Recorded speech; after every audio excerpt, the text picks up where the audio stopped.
प्यारे बच्चों, practical exams के डेट आ चुके हैं और बहुत सारे प्यारे भाई बहन फाइल भी बना चुके होंगे। कुछ लोग चार्ट भी बना लिए होंगे, लेकिन सबको एक चीज का टेंशन होगा कि भैया प्रैक्टिकल वाइवा में क्वेश्चन कैसे पूछे जाएंगे। हमें कुछ बता दो ताकि हमारा 30 के 30 नंबर पक्का हो जाए। तो आज की इस वीडियो को देखने के बाद आपका 30 के 30 नंबर पक्का हो जाएंगे। देखो, प्रैक्टिकल के लिए तीन चीज जरूरी होता है: फाइल, चार्ट और मौखिक एग्जाम। ये तीनों सही रहा तो आपको 30 नंबर में से अच्छा नंबर मिल जाता है। अच्छा, प्रैक्टिकल होता किस प्रोसेस से, ये मैं आपको बता देना चाहता हूँ। देखो, सिंपल प्रोसेस होता है। आपके कॉलेज में एग्जामिनर आते हैं जो कि बोर्ड द्वारा भेजे जाते हैं। एग्जामिनर एक हो सकते हैं, कॉलेज में संख्या ज्यादा तो दो भी हो सकते हैं। ठीक है, एग्जामिनर जो आते हैं उनको जो है कॉलेज वाले बड़ा सेवा सत्कार करते हैं और जाते समय ना पुड़िया में भर के, लिफाफा में भर के कुछ देते भी हैं। हमने तो यही देखा है, अभी भी ऐसा होता ही होगा। सही सी बताना कमेंट बॉक्स में कमेंट करके, आपके यहाँ प्रैक्टिकल फीस के नाम पर कितना रुपया लिया गया है। जो रुपया लिया गया है ना, उसका यही यूज होता है। ठीक है, तो मेरे प्यारे बच्चे, जो आपसे पैसा लेते हैं जो एग्जामिनर है ना कॉलेज वालों से, वहां पे ज्यादा टेंशन लेने की बात नहीं है। वहां पे नॉर्मली नंबर देंगे। 30 नंबर में से अगर आप थोड़ा सा तेज हो गए तो 30 में से आपको 28 दे देंगे, 29 दे देंगे। और अच्छा तेज हुए, कुछ संबंध निकल गया तो 30 में 30 कॉलेज वाले दिलवा देते हैं। तो 28, 29, 30 के लमसम सभी को नंबर दे देते हैं। लेकिन उसके लिए आपको जो फॉर्मेलिटीज होती हैं उसको पूरा करना होगा। फाइल्स पूरा होना चाहिए, चार्ट भी पूरा होना चाहिए, और मौखिक एग्जाम में भी आपको आना चाहिए। अगर वहां पे एग्जामिनर के सामने होता क्या, एग्जामिनर एक साथ सबका इंटरव्यू एक एक करके नहीं लेता है। वो 5-5 लोगों को बुलाएगा कि इतना रोल नंबर से इतना नंबर रोल नंबर तक आ जाओ, सामने बैठा लेता है एक टेबल पे, है ना। ये 4 लोग हो गए या 5 लोग, जितने लोग रहेंगे उसी में से बुला लेता है। बुलाने के बाद इनसे क्वेश्चन पूछने शुरू करता है। एक पे एक क्वेश्चन ले क्वेश्चन पूछता रहता है। अब ये भाई साहब क्वेश्चन बताएंगे इनको, बताएंगे। अब इसमें से जो तेज बताता, जो अच्छा बताता, उसको 30 में 30 दे देते हैं। जो थोड़ा लो बताता उनको 29, फिर 28। ये नियम से देते हैं। वही में किसी का कोई सोर्स वगैरह निकल गया तो उसको 30 में 30 बिना बताए भी दे देते हैं, है ना। ऐसा भी सिस्टम होता है। जो देखो, गांव में जो चीज होता है वो मैं आपको बता रहा हूँ, क्योंकि मैं जिससे जुड़ा हूं, मुझे पता है यही चीज होता है। और सही सही कमेंट बॉक्स में कमेंट करके बताना, यही चीज होता है ना, यही चीज होता ही होगा। ठीक है प्यारे बच्चे, अब देखो सिस्टम बता रहा हूं आपको। फाइल्स आपको बनाना जरूरी है। क्रिटिकल्स में अगर आप फाइल नहीं बनाए हो तो दिक्कत हो सकती है। फाइल किसका किसका बनाना है आज की इस वीडियो में बताऊंगा। चार्ट भी बनाना जरूरी है, और मौखिक एग्जाम फाइल और चार्ट के अकॉर्डिंग ही पूछते हैं। और लास्ट आता है प्रैक्टिकल करके दिखाने वाली बात। तो देखो भैया, ये प्रैक्टिकल करके दिखाएंगे तभी जब आपके कॉलेज में लैब होगा। लैब के साथ में आपकी इक्विपमेंट होगा। है आपके कॉलेज में? कमेंट बॉक्स में कमेंट करके बताना। अगर है तो आपकी शुरुआत से कराया भी जाता होगा, नहीं कराया जाता तो कहाँ से कराएंगे। ठीक है, ये तो आपके कॉलेज के ऊपर डिपेंड करता है, तो इस पे हम नहीं आएंगे। बाकी ये 3 चीज पे हम लोग डिस्कस करेंगे। ठीक है, तो सबसे पहली बात, प्रैक्टिकल में प्रयोग किसका किसका होता है। तो सबसे पहला प्रयोग जो है आपके सिलेबस में, चल सूक्ष्मदर्शी द्वारा कांच के गुटके का अपूर्णांक ज्ञात करना, ये पहला प्रयोग है। अगर कांच के गुटके का अपूर्णांक ज्ञात करोगे तो यहाँ से, अगर ये वाला अगर आप एक्सपेरिमेंट बना रहे हो अपने फाइल में, तो यहाँ से क्वेश्चन कैसा कैसा बन सकता है।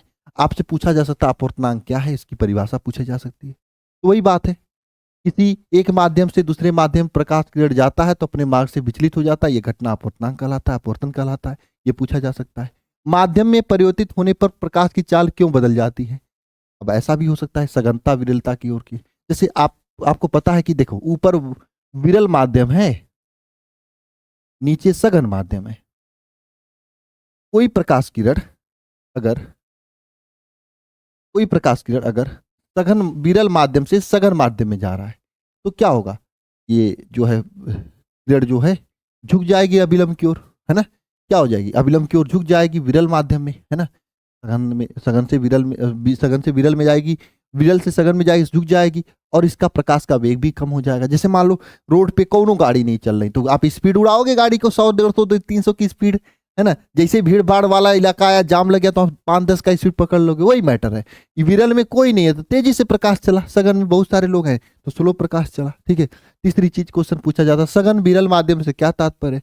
जहां पे माध्यम के कण पास पास होते हैं उसे सघन माध्यम, जहां दूर दूर होते हैं उन्हें विरल माध्यम कहा जाता है।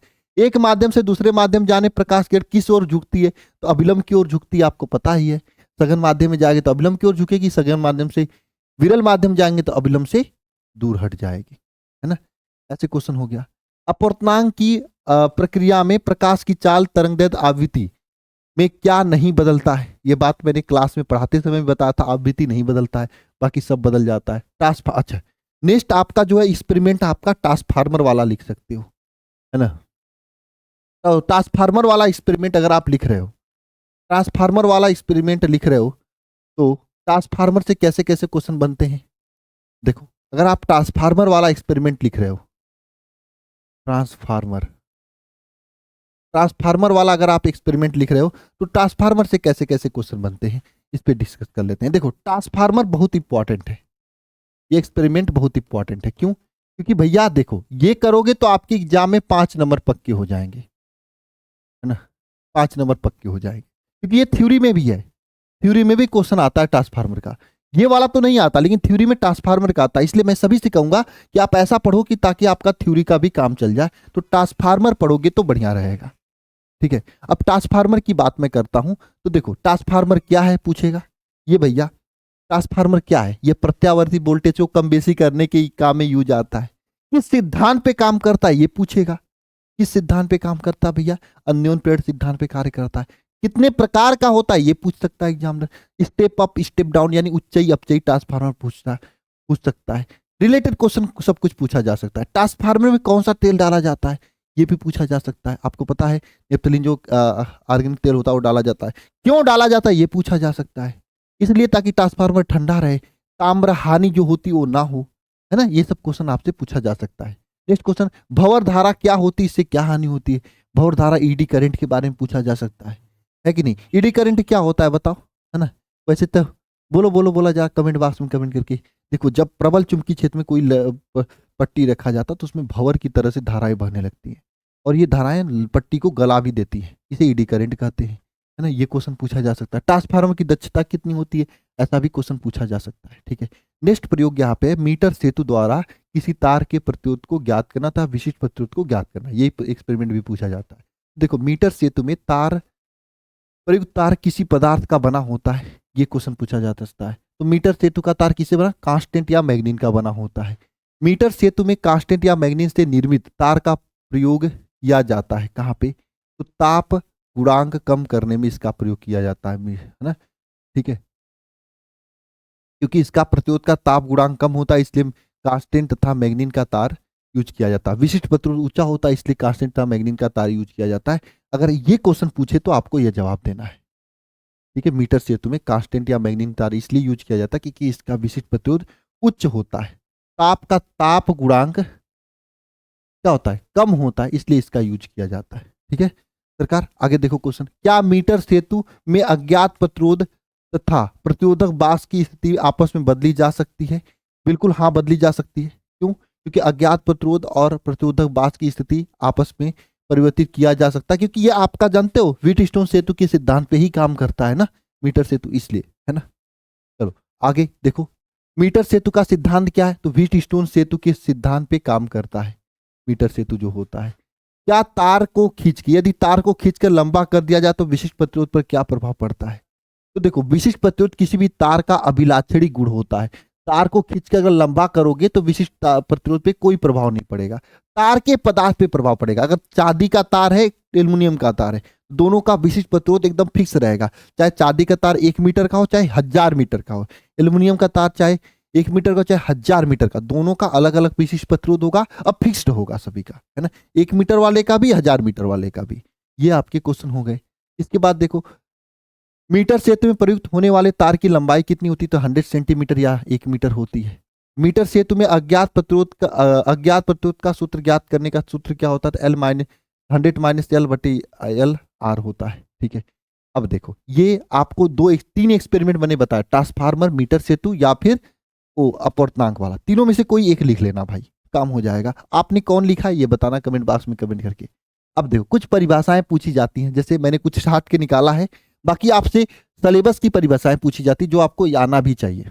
जैसे कूलाम का नियम क्या होता है, प्रतिरोध क्या होता है, फोकस दूरी की परिभाषा बताइए, अपवर्तनांक की क्या होता है, लेंस की क्षमता क्या होती है, डिस्ट दोष क्या होता है, उसका निवारण कैसे किया जाता है, प्रकाश वैद्युत प्रभाव क्या होता है, लेंस के लिए मेकर का सूत्र क्या होता है, लेंज का नियम क्या होता है, लेंज के नियम के लिए लेंज किस नियम के संरक्षण के सिद्धांत को काम करता है, व्हीटस्टोन सेतु के संतुलन की शर्त क्या होता है, धारा मापी क्या होती है, शून्य विक्षेप क्या होता है, धारा मापी को अमीटर में कैसे बदलते हैं, धारा मापी को वोल्ट मीटर में कैसे बदलते हैं, ऐसे क्वेश्चन पूछा जाता है। ठीक है, ये सब क्वेश्चन क्या होता है, पूछा जाता है। परिभाषाएं देखो, ऐसी जरूरी नहीं कि इसी में से पूछेगा, ये मैंने पूरे सिलेबस से छाट छाट के निकाला है ना। और छोटी छोटी परिभाषाएं एग्जामिनर के द्वारा पूछा जा सकता है। ठीक है प्यारे बच्चे, अब देखो कॉमन क्वेश्चन कुछ पूछा जा सकता है कि प्रैक्टिकल फाइल में कौन कौन सा एक्सपेरिमेंट लिखे हो, ये पूछा जा सकता है। प्रयोगशाला में प्रयोग होने वाला कोई ऑपरेटर्स हो गया, उसको उठा के दिखा के पूछे ये क्या चीज होता है। चार्ट और मॉडल के बारे में भी कुछ प्रश्न पूछ सकते हैं आपसे। फिजिक्स क्या होता है, ऐसा कॉमन क्वेश्चन पूछा जा सकता है। ये सब लोग पूछते हैं भैया प्रैक्टिकल फाइल में क्या बनाया हो। अच्छा, चार्ट की बात करें तो चार्ट में क्या क्या बना सकते हो, तो चार्ट में देखो व्हीटस्टोन सेतु बना लेना, प्रत्यावर्ती धारा जनित बना लेना, इन दोनों में से कोई एक बना लेना। ठीक है, मैं यही कहूंगा आपको, है ना, क्योंकि ये दोनों आपके सिलेबस में है ना। बनाओगे अगर मान लो कोई क्वेश्चन लॉन्ग क्वेश्चन में आपके एग्जाम में आया तो लिखने की टेंशन नहीं रहेगा। या फिर आप यहां से ट्रांसफार्मर बना लेना, या फिर ये परमाणु संरचना बना लेना, है ना, या फिर चल कुंडली धारा मापी बना लेना। इन तीनों में से कोई किसी का एक चार्ट बना लेना। चार्ट बनाने से क्या होगा कि ये क्वेश्चन भी तैयार हो जाएगा, साथ साथ में आपका 5 नंबर भी तैयार हो जाएगा। ठीक है प्यारे बच्चे, अच्छा हाँ, आगे बढ़ने से पहले मैं आप सभी लोगों को बता देना चाहता हूं कि आप सभी लोगों के लिए बोर्ड एग्जाम 2026 के लिए बहुत सारे बच्चे न्यूमेरिकल से डरते हैं, और न्यूमेरिकल के लिए मैं स्पेशल ये 1 शॉट क्लास लेके आ रहा हूँ 28 दिसंबर को। आप सभी लोग इसे लाइक कर दीजिए जाके, और क्लास में सभी लोग जरूर उपस्थित होएगा। मैं आप सभी लोगों का इंतजार करूंगा, इतना समझ लो। और इस क्लास के बाद न्यूमेरिकल का डर जो आपके अंदर से ना हम खत्म कर देंगे, इतना मैं आपको वादा करता हूँ। ठीक है, चलिए चार्ट की बात होगी। और हाँ, अगर आपके बोर्ड एग्जाम की जबरदस्त तैयारी करना चाहते हो तो आप सभी लोग इस अंतिम प्रयास बैच से जुड़ सकते हो, जहां पर आपको पिछले 5 साल के पूरे इंपॉर्टेंट क्वेश्चन कराए जा रहे हैं। चैप्टर वाइज जितने भी महत्वपूर्ण प्रश्न हैं जो आपको तैयार करना, वो आपको यहाँ पे मिल जाएगा। टेस्ट सीरीज, मॉडल पेपर तो मिल ही जाएगा, और मात्र 299 रुपये फीस में जबरदस्त आपकी तैयारी कराई जा रही है। इसके बाद आपको कुछ और कहीं से पढ़ने की जरूरत नहीं होगी। और अधिक जानकारी के लिए आप सभी लोग ये नंबर पे कॉल कर सकते हो, 930 577 1375 पर, या फिर आप सभी लोग खुद से अल्फा इंस्टीट्यूट प्रो ऐप को डाउनलोड करके रजिस्ट्रेशन करके बाय नाउ करके बैच को ज्वाइनिंग करके अपनी तैयारी को जबरदस्त लेवल पर ले जा सकते हो। बाकी मिलते हैं नेक्स्ट क्लास में। सभी को जय माँ सरस्वती।